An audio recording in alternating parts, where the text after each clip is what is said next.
Now, as we are talking about agriculture, we need to understand how can we develop agriculture. What are the requirements for developing agriculture? If we have to develop agriculture, then we need to increase the area in which agriculture is practiced. We need to put the best of the fertilizers, the best irrigation methods, and also the best pesticides and the manures have to be applied. Besides, the high yielding varieties or seeds have to be sown to get the best results, and that is called as agricultural development. Now, agricultural development varies from country to country, from a developed country to a developing country. So, we are going to have a very interesting practice, and that is we shall pick up one developing country farm and another developed country farm. First of all, I will pick up a developing country farm, that is an Indian farm. Now, I am going to show you the picture of most of the Indian farms that we have in India.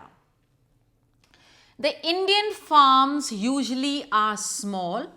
They could be around 1.5 hectares, and the seeds that the farmer sows, he generally buys it from the nearby market during alternative years, and since the climate and the soil is fertile, so he grows 2 or more than 2 crops.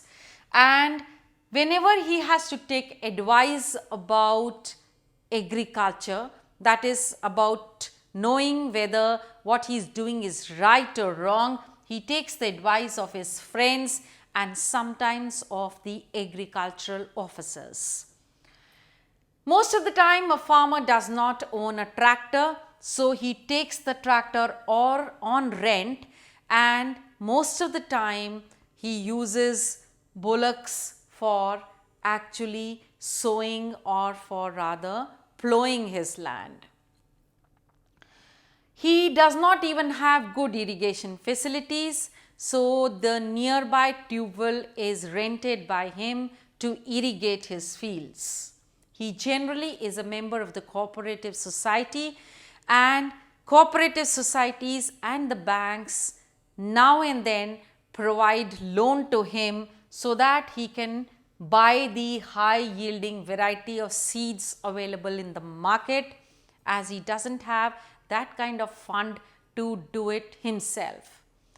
And when the harvest is ready, he goes to the nearby mandi where he sells his output, where he sells his crops.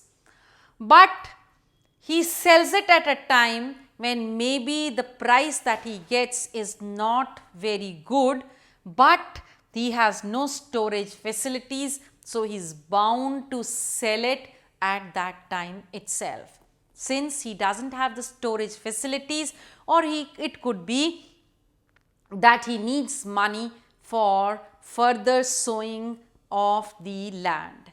Therefore, you have to understand that this is the picture of a developing Indian country wherein the farms are usually of this kind.